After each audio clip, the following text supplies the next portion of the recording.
So, great pleasure to introduce you to Giuliana Galli, who is an archaeologist.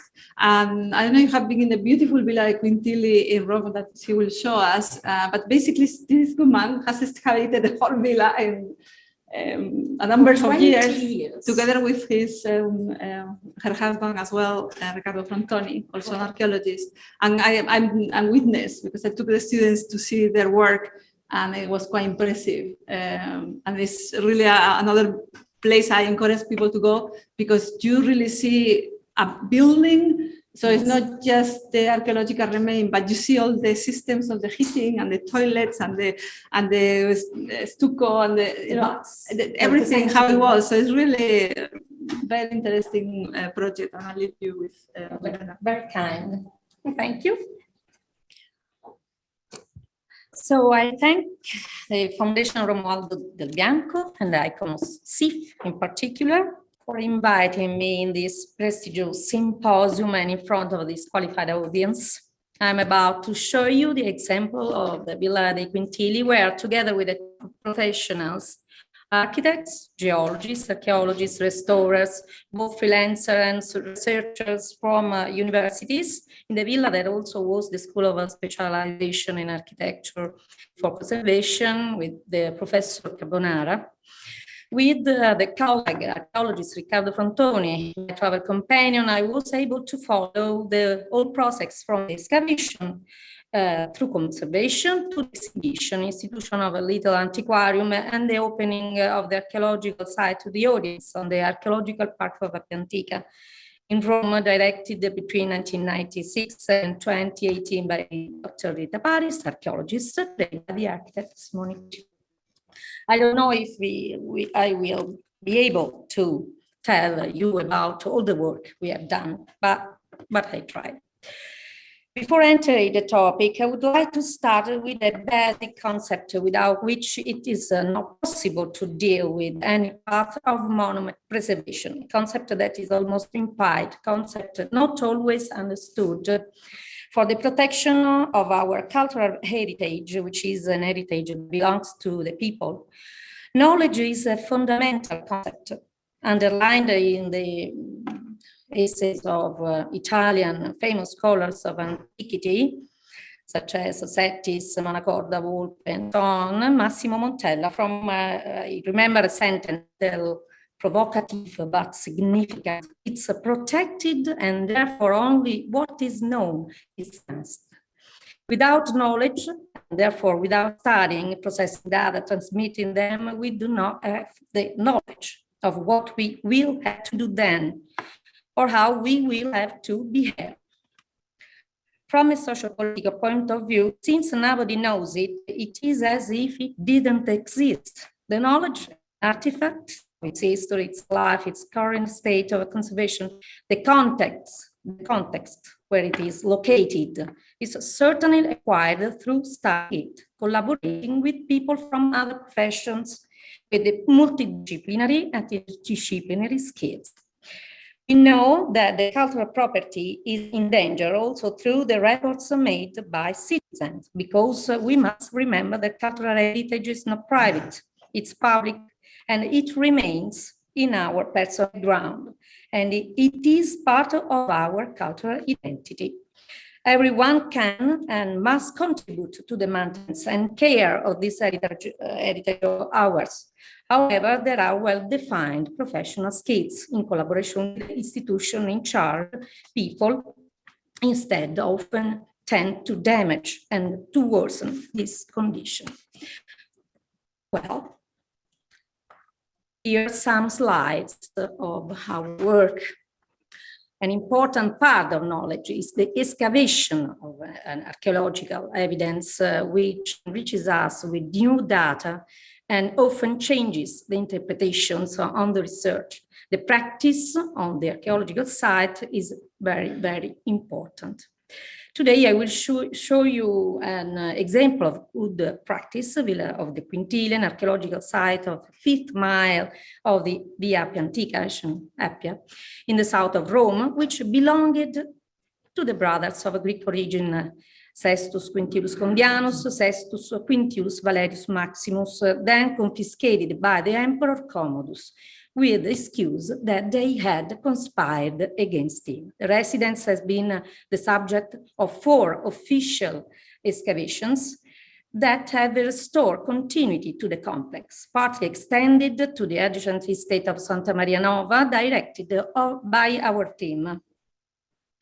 The stratigraphic excavation outlined the complex plan of the residence, which its intended uses, representative and private environments, representative and private baths, theater, amphitheater, circus, garden with porches, great lymphaeum, aqueduct, and water supplies, which is the result of continuous extensions and transformation over the centuries. The excavation was also followed by restoration and maintenance work for public use with the institution of a small antiquarium. We planned also some archaeometric analysis on materials, mortars, marbles, bronzes, glass, lime, in agreement with the University of Calabria. And I remind you, the secret of a good practice is a team with different professionals: architects, geologists, archaeologists, restorers. Some slides are as far as vertical stratigraphy is concerned. Up to 9 construction phases of the complex have been recognized, starting from the 2nd century BC until the modern age. And the different building techniques, you see some of them were recognized. After excavation and conservation, so we have carried out studies to understand the construction phases together with the building techniques and the ancient literary sources about the earthquakes in Rome that caused the collapses of the structures. The analysis of mortars and the compositional level revealed a similar composition throughout the centuries of the empire. The masters then used the same amount of lime, porcelain, and rack of bricks, stuff, basalt for concrete. Restoration, conservation of the marble coating, restoration of the plaster in situ, restoration of the structures. Some slides, conservation or relocation of wall cladding slabs. The slabs were found at the foot of the structure, and in order not to forget them in the storage or deposit, they were put back in their original place. Here an example of archaeological reconstruction of the floor, where there was a mosaic with a representation of 4 horses, of 4 facciones of the circus of the villa found in Santa Maria Nova, near the Ascenapia, site recognized as a military garrison of the villa on the main street. Everything was very ruined and unrecognizable. The brick piles of the suspensure have been rebuilt, and preparation mortars were reconstructed just like the ancient layers to house the restored mosaic.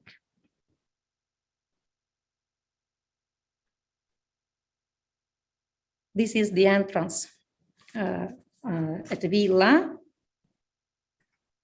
Here, some slides to show you how the villa was in the early 20s of the 1900s, and then after the acquisition by the superintendents in 1985, and with our excavations, the villa was completely buried and hidden under the ground.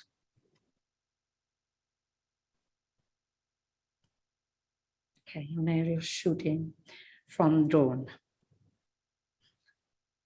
The main sector of the villa, you can see private representative environments, substructures, environment, Batisville, Frigidarium, Calidarium, with hot and cold pools, arena, ludus, water supply, great nymphaeum, tepidarium, and so on. The Ascenapia, the entrance, the old entrance, the gardens, 2 porticos, 60.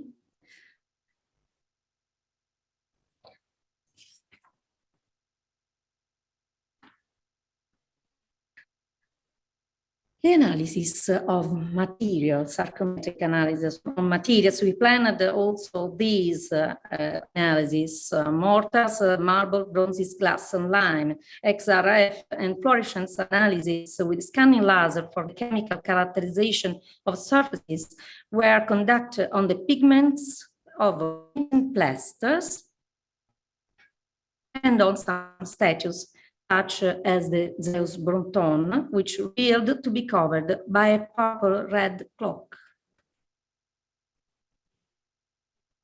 We also conducted analysis on the glass of the windows and the glass pasta of the mosaics of the ceiling that revealed composition of the material. For example, the orange tesserae of the mosaic contain plants of the Lebanese coast for production of glass. The analysis on white marbles, the glass of the windows, white marbles, Quintili, Codocimium, Proconnesio, Carrara, Aphrodisia, Paros.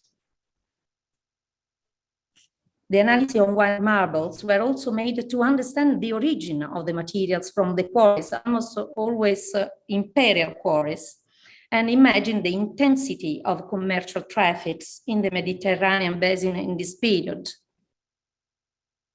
Principle imperial quarries. An example. Yes, perché mi dà prima questo. Knowledge is sometimes also destruction. The archaeologist is a destroyer par excellence because to get to the layers that interest him, he must destroy those above. Obviously, he must produce good documentation. It's like taking a toy apart to understand how it works. It's the same thing. For example, he had not removed the mosaic from its preparation to lift a hole in the floor, we would not have discovered the ancient synopia with the garlands drawn with a sanguine pencil, remained on the preparation mortar. A very important experience of excavation, and therefore of knowledge, was in particular the one of the modest theater. The building was buried under more recent structures.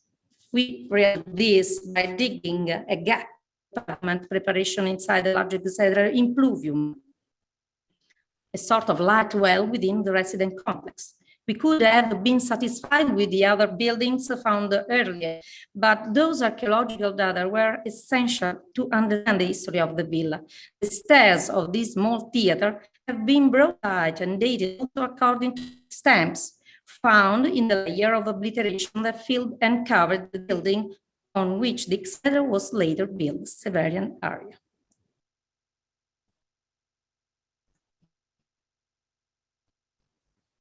Our short video on the reconstruction, it is also available on the website of the Melodina. Posso fare così? Esco e rientro.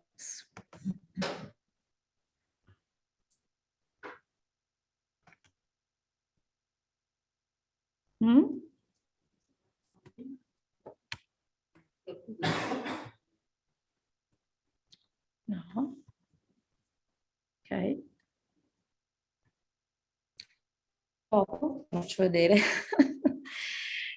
Okay. Another technology tested at Villa was the photogrammetry for the three-dimensional reassembly of the bust portrait of the Greek philosopher, starting from the almost 20 fragments in white marble, especially the ones belonging to his face. The statue, which dates back to the 2nd century, is a Roman copy of a Greek original, and it reproduced the philosopher Metrodorus of Lampsaco, a student of Epicurus. It was found in one of the rooms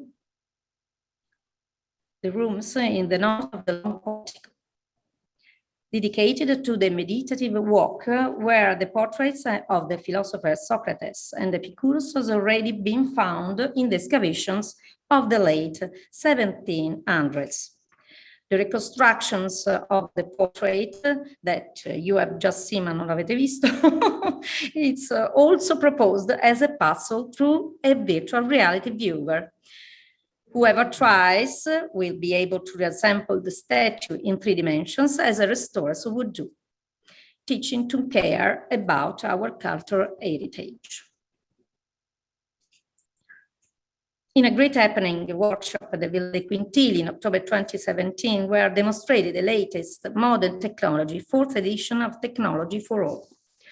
MediaGeo, Enea, and so on. So were tested the laser scanner for drawing volumetrically the entire villa complex, the photogrammetry, in particular for the statue, geomagnetic and geoelectric investigations, and magnified motion to check for any structural damage on the monuments. It was also tested the LiDAR, acronym for Light Detection and Ranging, which is a remote sensing technique.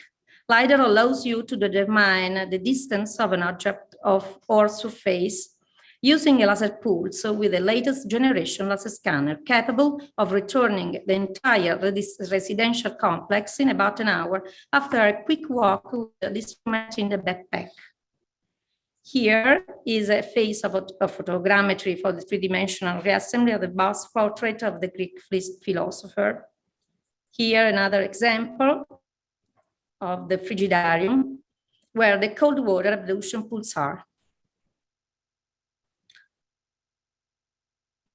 Conservative needs, another idea for conservations. For conservation arose from the collaboration with the Edinburgh University of Architecture. When I met Christina with the students at the Villa of Quintili, we archaeologists were excavating the theater of Commodus. Her question was, what can they do? The first thing I thought about was to create a competition of ideas for realization of ceilings of the environments without one. We have already removed the collapses of the roofs to reach the floor. After documentation, as always, graphic, topographical and photographic documentation, data sheets, analysis of the walls. And here are the results. An exhibition of their works in the University of Edinburgh. The students, based on our excavation documentation photos, have thought of reconstructing ideological but modern roofs by creating panels and triangles of domes, vaults, and so on. Very impressive work for students. Not only that, they also thought about the work of the poor archaeologists in the field, creating a kind of a movable workstation for excavation activity with all the comforts.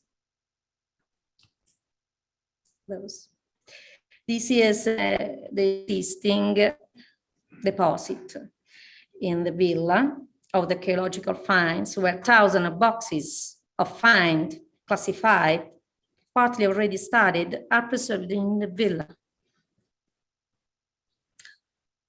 Recycling and reusing materials for restoration that is not always possible. Experienced in the villa is the reuse or recycling of the ancient materials found during excavations in order not to take them to landfills. Together with the architects and restorers, we tried to use the Roman lime found in a basement, lime putti, which upon analysis was found to come from the marble quarries of the Cornicolani Mountains to the southeast of Rome to make to replace some marble slabs that had detached from the floor preparation, putting the lime back into use. Very resistant. On another occasion, the Coccio-Pesto mortar was made with fragments of Russian found earlier during the excavations. The Coccio-Pesto mortar was put in place using the type of tool described by Vitruvius, and it was beaten vigorously in order to obtain a solid mortar, which still remains on the restored stairs of the villa.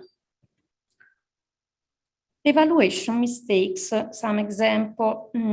A lot of essays have been written about conservation in archaeology. However, I can mention some evaluation mistakes made without an archaeological evaluation, afterwards repaired and restored. So-called dragon crest, or mortar smoothed above the walls on the top with a conservative intention, but the original laying surfaces for bricks were for horizontal planes. Perforation inside the Asian wall structures vertically to put tie rods destabilizing the whole structure. Loss of a national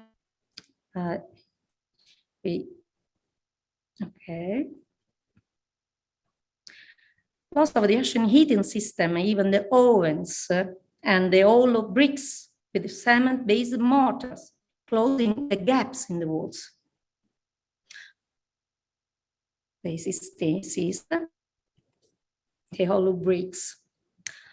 Or loss of traces of the bolts, where today there are no more, or traces of the scaffolding holes, where the scaffolding boards were grafted for the workers who built the walls, where archaeologists often find traces of the Asian wood, of the beams, of the ribs, for the construction of bridges or aqueducts, such as the Quintili.